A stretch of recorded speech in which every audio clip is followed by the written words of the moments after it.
Nakita nyo na ba yan? Dito sa Canada, hindi ka basta-basta na mag-park kahit saan. Especially yung mga private na mga property. Or even, dito naman kasi is public parking to dito eh. Pero,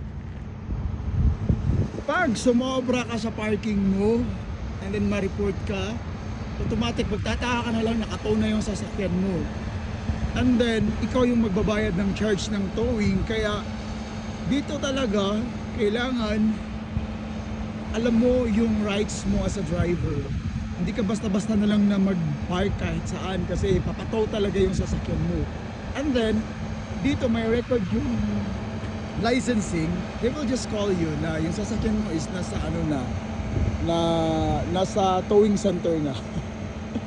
Kaya ingat-ingat dito guys. So kami dito pag nagpa-park, sa tamang parking lang talaga. Kasi may mga allotted time dito na magpa-park. Hindi basta-basta dito na magpa-park ka na lang na gusto mo.